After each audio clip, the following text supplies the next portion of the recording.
I'm pretty sure a poster just dropped, and I think the official title was just revealed to be -1, but this video was recorded before that, so just roll with it, and I'll talk about that in the next one. What's up, everybody? D-Man back. Welcome to a brand new video, and today we're going to be doing a Godzilla Zero discussion video. Now, I understand that's not the official title of the movie. We're just calling it Godzilla Zero because that's the popular title for the film. We could also call it Godzilla 2023. I don't know. I don't know what you guys like more. Seems like Zero is the popular title, but we're going to be doing a Godzilla Zero discussion video.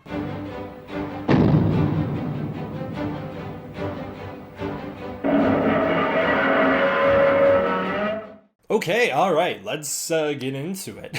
So if you're like me, and I know many of you are, you woke up this morning expecting a poster at the very least and maybe a trailer for Godzilla Zero, and many people were shocked and many people disappointed to find that all Toho did was post a countdown saying that we'll get a teaser later on. While many people are disappointed with this, I'm personally excited because it gives me an opportunity to make this video. I wasn't originally going to because I didn't think I'd have time, but I might as well try. That is also to say I'm gonna try and get this video out before the official teaser information comes out, so expect the editing in this video to be lighter than normal. In this video, we are going to be doing another entry of my 15 Things series. Now, this is something that I've started way back in 2015, where I talked about 15 things I want to happen in an upcoming Godzilla movie, and it just changes depending on which Godzilla movie is about to come out. In this video, we are going to be talking about 15 things that I believe need to happen in Godzilla Zero. This is just a list from 1 to 15, not necessarily ranked in terms of most important to least important, but more of these are ordered thematically. Number 1, I want a focused and simple story that does not try to accomplish too much. Something simple like the Godzilla solo films would be fantastic. I love Godzilla vs. Kong. I'm a big fan of the MonsterVerse overall, but I do believe Godzilla vs. Kong is way overly convoluted. Who cares about all this Apex stuff and Mechagodzilla? We should be focusing on Godzilla and Kong. I like Apex and Mechagodzilla. That could be its own movie. It didn't need to be two movies put into one. And I feel that way about a lot of the MonsterVerse. Godzilla King of the Monsters is a movie I really enjoy, but the Mass Awakening, Ghidorah, Rodan, Mothra, all of that could have been extended over an arc. That could have been part of a trilogy, with Ghidorah being the final entry in the trilogy, and Rodan and Mothra being the second entry. So I want something simple. I want a simple story. I want us to have a coherent film that knows what it's about and just has confidence in its premise. I don't like when movies clearly don't have confidence in their premise. You see that a lot with the common versus films, where they're clearly afraid that their versus film isn't going to be big enough, so they need to put a big bad at the end to team them up. This is obviously a totally different scenario. I don't think there's going to be a versus big bad team up in the end, but I would worry that the film could get a little overly convoluted. Shin Godzilla was a very focused film, so I'm hoping that they will go in line with that. I think they will. I personally think this is going to be a very simple film, and that's what I want. I want a minimalist film that knows what it's doing and just sticks to its premise full force. Number 2, a prestigious film that feels less like the over-the-top action films of the modern day and more elegant. Well shot, well directed, well lit, stylish but not too flashy. Maybe even a documentary-esque feel could be great. Going back to the basics, the principles of the Godzilla franchise, way back to what Honda was doing in 1954, before the verses, before the franchise exploded into what it is today. Something very simple and grounded and personal, something well shot. I want some style and flavor, but I don't want it to be pushed as far as it was in Shin Godzilla, which is a very stylish film where the style in many cases comes first. That's totally fine.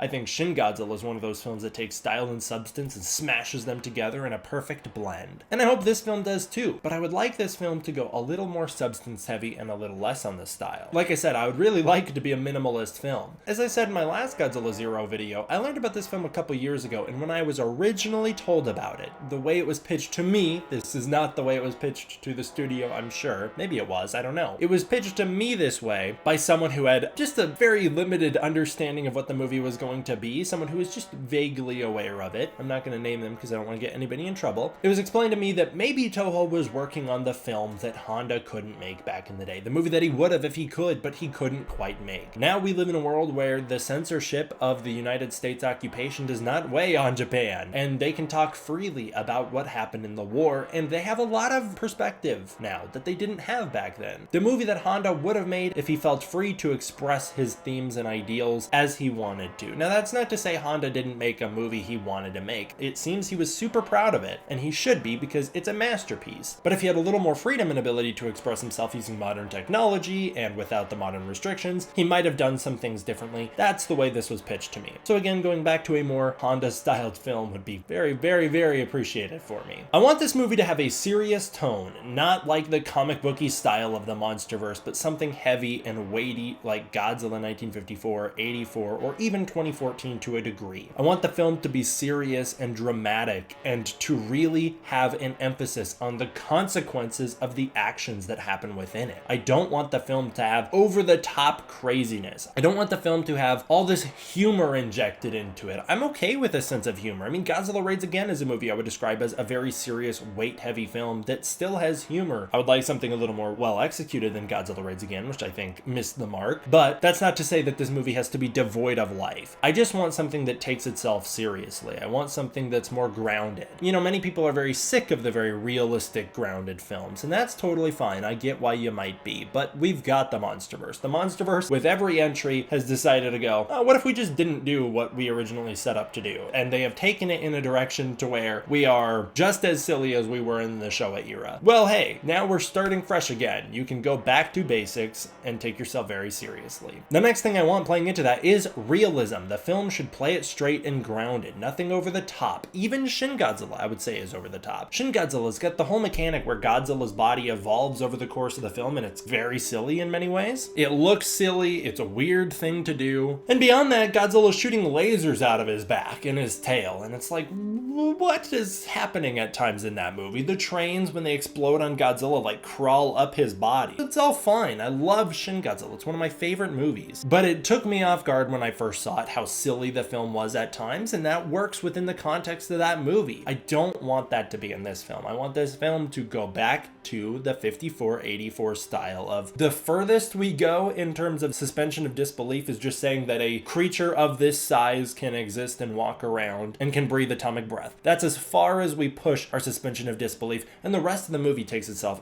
super seriously. That's what I'm wanting with this new film. I know many people agree. Number 5, I want a true horror movie. A lot of people say Shin Godzilla is a horror movie. Shin Godzilla is the closest we've gotten to a Godzilla horror movie since 1954. I couldn't disagree more. I don't think Shin Godzilla is a horror movie at all. Shin Godzilla is a political satire, and it's a good one, and it's a lot of fun, but it's a science fiction movie. It isn't a horror movie, not even a little bit. I don't know what would be horrific in that entire film. There's very little personal stakes. The stakes are a lot bigger than personal stakes. To have a true horror movie, you need very, very personal stakes. You need to have suspense and tension and mood and atmosphere, and Shin Godzilla doesn't have that stuff. There's some suspenseful scenes in Shin Godzilla, but on the whole, not really. The only Godzilla movie I would truthfully classify as a horror movie is Godzilla 1954. The only other films I would say get close are Godzilla Raids Again and Godzilla 1984. I could see Biollante being a little bit horror-esque, but not really. GMK, many people would say, is a horror movie. I don't think it is. I think that's more of like a mystical fantasy movie with horror elements. Michael Dougherty would tell us that Godzilla King of the Monsters was a horror movie, and it wasn't. It was an action movie with, again, some horror elements. I want this movie to be a horror movie. I want Godzilla to feel like Michael Myers, but he's 150 feet tall and there's no stopping him. I want him to be this brooding, lumbering force that you just can't escape, and that he carries this weight where it's like, oh my god, death is following us everywhere. That's what I want in this movie. I want children to be terrified of Godzilla. I want children to feel the way about Godzilla that I felt about the Green Gargantua,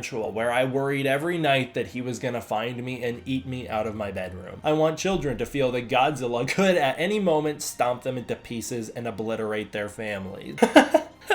I want people traumatized walking out of that theater. I want the movie to be scary. There's a lot of great opportunity to do that if you're adapting stuff from the 1954 film. I mean, that whole train sequence is mortifying if you really think about it. Godzilla's picking up those train cars and then dropping them 100 feet. There's tons of people in those things, and then you just plummet them into the ground? Show it then. Which brings me into my next point, number 6, an emphasis on the human story. Deep, complex characters who function as people. This way we truly invest in what's happening, and it makes it all the more scary and intense. A lot of the Godzilla movies, I really like the characters. I think they're lots of fun. Most of the time, that's how I would describe the cast of Godzilla movies as fun. But are they people? Not often. Oftentimes they're characters. What does it take for a character to become a person? I want to know what they're like. I want to know, what do they like? What do they dislike? What do they want to accomplish before the start of the plot? What do they want to accomplish during the plot? How do they feel about what's happening to them? Why do they do what they must in the film? How do they feel about the things they do? These are all things that I think were present in the 1954 movie. We got a very deep character exploration with a lot of those characters. That's what I want in the new movie. I want to spend time with the people. I don't need the kaiju plot to overwhelm us right at the start. Give us some time before that all sets in. Again, remember that slow build up in the original film, the tension of those boats going down one after one, the characters, their drama, their personal drama. What were they wanting before the start of the film? Well, we immediately get told that, and then we just go from there. That's what I want in this new movie. I want the characters to matter. That way when the Godzilla stuff is going down, it's so much more horrific because we care about everybody. Number 7, a true period piece. Take me back to 1940s Japan and show me how the public feels about the war. Their government, the United States, Hiroshima, Nagasaki. Has that information been made public yet? What does it feel like to have the censorship of what you can say and what has been recorded and what you've learned about? Many Japanese people were aware that something went down in Hiroshima and Nagasaki, but until the American occupation lifted, they weren't sure quite to the extent of what occurred. They knew that big bombs went off, but what does that mean? Not a lot of people found out the entire scope of what happened for years. That's a very interesting thing to play upon. So I want to know, what do the people know versus what don't they know? I want to see the growing pains of democracy, the way we saw in the 1954 movie. I would really like for this film to represent both sides of the argument, like the fantastic diet debate in the 1954 film about whether Godzilla should be made public. The 1954 movie overall, as I've done videos about in the past, is a phenomenal film because it lets you see both sides of the spectrum. The movie can be interpreted many ways, and that's the beauty of it. That's what I would love to see here again. Going along with the whole period piece thing, I think going with that aesthetic could be very interesting. Now, I firmly believe we will get that. Takahashi Yamazaki is very good with the period piece aesthetic. We've seen in Always Sunset, and we've seen in Godzilla the Ride. He really likes that old school Japanese look. If we see more of that in this new movie, I'm very excited for it. Also, I think a really desaturated look could be great. I know a lot of people want something sepia toned, where it's kind of all browns. I personally am really into the idea of just desaturating it so it's a more gray film. I think either way is neat, but I think brown looks a little uglier personally, just a personal aesthetic choice, which is why I would go with a gray desaturated look. Not black and white, but also not unlike black and white. Number 8, relate the film to the modern day with themes of government control, mistrust, and anger and divide within countries. There's a lot you can do with the themes that were happening in Japan in the 1940s following the war, and the way that people in the modern day don't trust their governments anymore and are not exactly happy with the way the world is. That's all good stuff to tackle in this new film, and it's a thing that Shin Godzilla excelled at perfectly. Number 9, a critical take on both the United States and Japan. Neither country was 100% in the right with what happened in the 1940s, but also Japan was 100% wrong about certain things. I would love to see a film that's critical of both, because if we're doing the whole period piece, then there's a lot to unpack there, and I'm sure there was some anger and mistrust with the United States, but also the United States was truthfully trying to do a good thing. Did they execute it in the best way? Well, that's something I would love for this movie to try and tackle. The reason I want that really badly is because it goes back to the two Godzilla films that seem to resonate with people right now the most, that being the 1954 movie, which does just that. A lot of people consider the 54 film anti-American. That's because you're viewing it that way. The movie is also very anti-Japanese government. Another one of those films is Shin Godzilla, which again has anti-American themes, but is more critical of the Japanese government than it is of America. That's what I think is so beautiful about those movies. Number 10, and this one's really important to me, nuclear themes and fears. Make us fear the atomic bomb. And the reason this is important to me is because I get comments on my videos all the time of people saying, can we just drop it with the whole nuclear allegory? Godzilla can represent more than just that. Oh my god, move him on. Do something different. We've seen the nuclear allegory before. It's not relevant to these days anymore. If you really think it's not relevant to these themes and it's been unpacked to its fullest extent, then you are the exact type of person that this movie needs to be made for and targeted at. Most people are so complicit with where we are in the world. They're just like, well, nuclear bombs exist exist, and that's fine. Since when did it become fine? Why is it fine? It shouldn't be. And that's something I would love for this movie to remind us. People who are so content with it in the modern day are the people that need to be reminded of why it was a fear in the first place. And Godzilla has gone on to represent many things over time. I don't understand people who say, move him on, we've done it before, we've seen it before. Godzilla's represented all sorts of stuff. If we really want to talk about Godzilla films that tackle the nuclear themes and allegory, people make it seem like the entire franchise is built upon that. There are two things that need to happen for a Godzilla movie to be a true representation of these nuclear allegories. Number one, it needs to be relevant to the plot of the movie. And number two, it needs to be the primary theme of the movie. If those are our two standards, and they should be, for what we consider a Godzilla movie that is a nuclear allegory, so few fit that definition. The 1954 film obviously does. Godzilla Raids Again, I would argue, does. Mothra vs. Godzilla, I would say does. King Kong vs. Godzilla does not. And by the time you get to Ghidorah the Three-Headed Monster, we've moved on. We're exploring new themes. We're doing brand new stuff. And we will continue to do brand new stuff until Godzilla 1984, when we're back to it. Godzilla vs. Biollante touches on it a little bit, right? There's some nuclear themes in that movie. It's relevant to the plot, it's relevant to the themes, but it's not the primary thematic concern of that movie. That movie is far more concerned with bioethics and bioengineering. So goodbye Godzilla vs. Biollante. The rest of the Heisei era touches upon this stuff. It's relevant to the plot and themes of Godzilla vs. King Ghidorah, and then it's just kind of mentioned in passing as part of the plot in the rest of the movies. The Heisei movies continue on making references to the fact that Godzilla is a nuclear dinosaur, but it's not really relevant to the themes of those movies until we get to Godzilla vs. Destoroyah. Now that we're past Destoroyah, well, 98 touches upon it in a plot relevant way a little bit, but it's not relevant to the themes of those movies. Not in Godzilla 2000 or Godzilla vs. Megaguirus. GMK, I would say, definitely counts as that. GMK is a reminder of why people were afraid of that stuff, kind of what I think this film should be. Although I wouldn't necessarily say it's the primary concern of GMK, it is relevant enough to where I'm gonna add it, even though that movie is more interested in unpacking the way that people have moved on from the sacrifice made by the soldiers in the war. Then the Millennium Era just kind of mentions it as a plot reference on the whole. Godzilla 2014 tries to pretend that's what the movie's about, but the movie's far more about the concerns of nature and mankind's place, and that's what the Monsterverse is. The Monsterverse is not a nuclear allegory, it's a reference to nature. Shin Godzilla.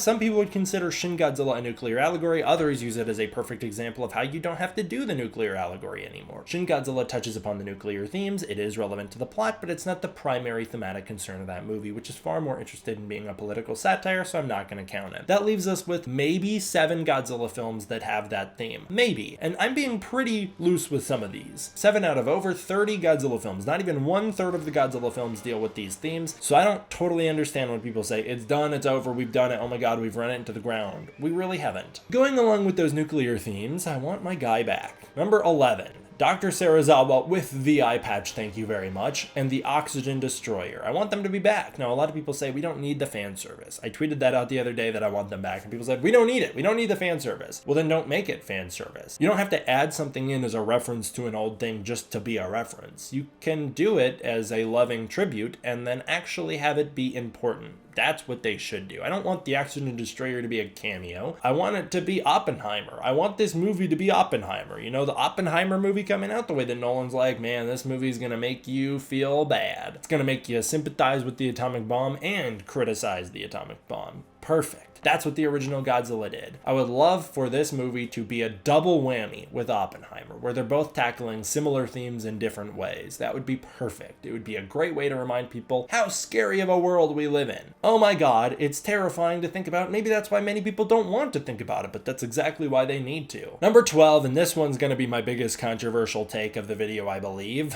I personally want, although I'm open to what they might do, I personally want another solo Godzilla film, just because it keeps the plot streamlined and focused. Again, these are the things I always want in Godzilla movies, and that Godzilla movies rarely give me. I want to see the public. I want to know how they feel about Godzilla. What does he mean in the movie? What does he mean to them? And what does he mean thematically? Why is he the way he is? What made him that way? Literally, what turned him into Godzilla? And also, why does he act the way he does? I want to spend enough time with him to know his thoughts and feelings. I want him to have have personality. I don't want him to be just this creature driven by something, whether it be nature or maybe some Goromachian theory of revenge. I want Godzilla to be driven and have personality. I really like in the original movie how, although he is mostly a symbol of revenge and the atomic bomb and doesn't have a ton of personality, he's still got enough. He's still got enough. He gets angry with the clock tower. You can tell certain things make him upset. He doesn't like flashing lights. I would love to unpack what Godzilla's personality is like. I'd like to see Godzilla as a tragic figure, the way we view King Kong, where we don't want Kong to die, and we also don't want Kong to terrorize New York. Going along with this whole Godzilla of the movie, I personally am hoping for a design like Gemstone's Godzilla or the 1954 Godzilla. If there are two Godzillas in this movie, which many people are committed to, a lot of people just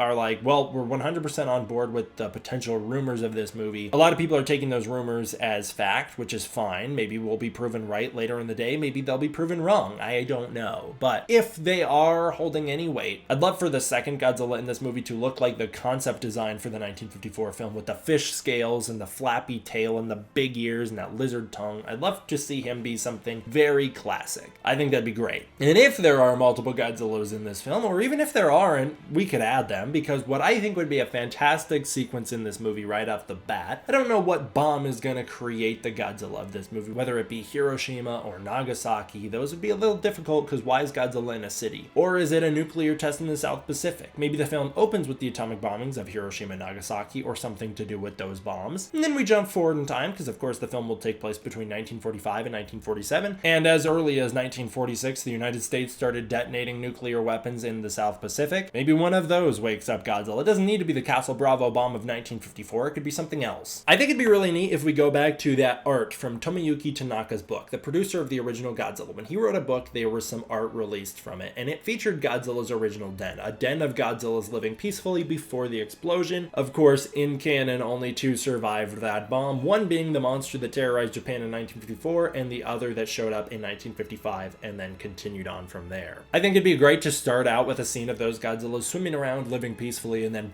poof, and some of them get vaporized, and some of them get killed, and one of them gets completely mutated and turns into the Godzilla we know and love. I think that could give Godzilla a lot of weight and tragedy, or even if they just mention that that's what happened, that'd be enough for me. Also, still going in line with what I want out of Godzilla in this movie, I personally would love a 50-meter Godzilla. We don't need him any bigger because, of course, he's being set in a 1940s Japan, so buildings aren't that big yet. I'd love to take him back to 50 meters. It's a little more personal to the humans he's attacking. And I personally would like him to have white atomic breath. The blue atomic breath didn't come about until King Kong vs. Godzilla, so I think it'd be interesting to have very misty white atomic breath like what we see in the first two films. We also see that in the Gemstone animation, Godzilla vs. Gigan Rex. We saw white atomic breath in that. That was cool. I liked it. That's something I've wanted for a long time. Number 13, I want to see an in-depth destruction of some Japanese cities at the hands of Godzilla. I don't want it to be breezed over. Shin Godzilla is a great movie, but oh my god, I'm still missing the destruction. You've got one of the most fantastic sequences in Godzilla movie history with the atomic breath sequence, and then it's done and over with, and he's wiped out all of Tokyo in 5 seconds. I really miss the days of destruction movies showing destruction. It's fun. It's always fun to see buildings get knocked down by big monsters, and we don't see enough of it anymore. It's a lot of the time it's just monsters fighting each other, and then things will get destroyed in the process. But you know what the best moment of Godzilla King of the Monsters is? It's when Godzilla tackles Ghidorah through a building, because we get to see the damage and the destruction, and it's super cool. You know what's so great about the 1954 film is that we see a very thorough and methodical destruction of Tokyo on a way that we've never really seen ever again. Whenever we get extended sequences of Godzilla not just using his beam to knock down buildings, but I mean truly punching through them and tackling them and slamming them and striking them with his tail and walking through them, and not just blasting them with his atomic breath or fighting a monster, or what I hate when they do this, and they do it all the time, when we just cut to buildings already being destroyed and it's like, well, the fight's happening and the buildings have already been knocked down. Great. Show me them get knocked down. It's fun. It's always fun. I want to see a good in-depth destruction of Japan, and I want it to last for a while. I want that to be taking up quite a bit of screen time, and I want our human cast to be in peril during those sequences. I want there to be true tension and fear trying to get out of those cities. City shrouded in shadow style. Was that what the game was called? Something like that? That'd be good stuff. Number 14, I want humans suffering, going back to the post-attack sequence of the 1954 film and spending lots of time between Godzilla appearances, showing the consequences, going back to that. I want to see the consequences of what's going on. I want to see the weight that Godzilla's attacks carry. I want the film to be a heavy film that tackles the consequences of war and destruction. That's what I'm hoping for. Number 15, this one is super duper important to me. I want the movie to end. I want it to have an ending. It's over. The end. No guarantee we'll get a sequel. No setup like a Shin Godzilla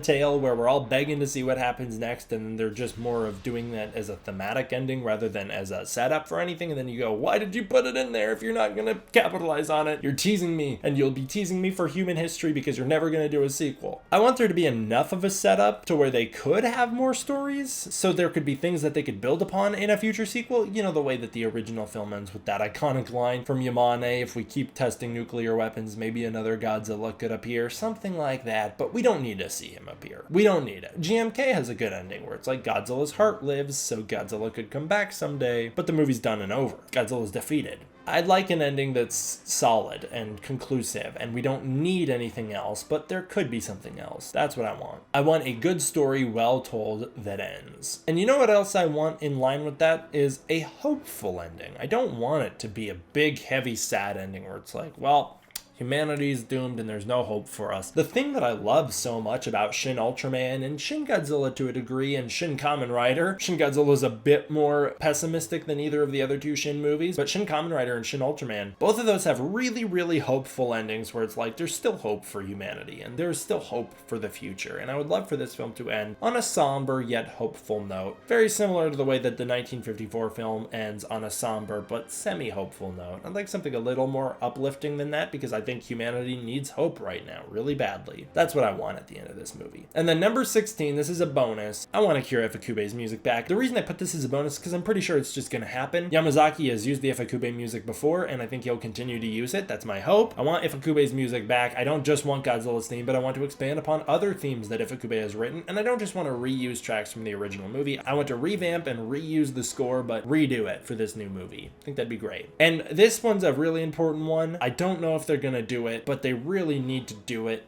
Is an end credits tribute to Akira Takarada. He of course passed away. Whatever projects come next, one of them better have a tribute to him, whether it be the Monarch television show, which I don't think would, or Godzilla X Kong the New Empire, which might, considering that Michael Dougherty put tributes to Haruo Nakajima and Yoshimitsu Banu at the end of Godzilla King of the Monsters, so maybe we'll get one Godzilla X Kong the New Empire, but why stop at that? I want Toho to do it too, but I don't think Toho will. Toho, generally speaking, seems to not like to do that. They don't seem to like to put tributes at the end of their movie, and that's a shame, but I would love one. Those are the top 15 things I want to happen in this new film. I would love to know what you guys want in it. Please let me know down below. I'm super curious to hear what other people think and what other people are wanting from this new film. I know a lot of people want a Versus movie. I know a lot of people are just committed to taking those rumors as fact. There's going to be potentially two Godzillas, and they'll duke it out, and that's great and fine, and we can just go down that line of thinking until we're proven wrong or right. But what would you want? Is that what you want? I don't care what you think is going to happen. I want to know what you want to happen. So let me know down below. All right, that's going to do it for this one, guys. I want to give a huge thank you to my patrons over on Patreon for supporting the channel. The support I get on the Patreon really goes a long way towards making sure I can keep making videos like this for you guys. It's a really important part of this channel and really helps to keep it running, and I very much appreciate all the support I get. If you want to support the Patreon, you can use the link in the description below where you can get early access to content, access to the Discord community, and more. Thank you all for watching. I hope you enjoyed. I'll see you guys next time for the next one, hopefully in a few hours for the official teaser. D-Man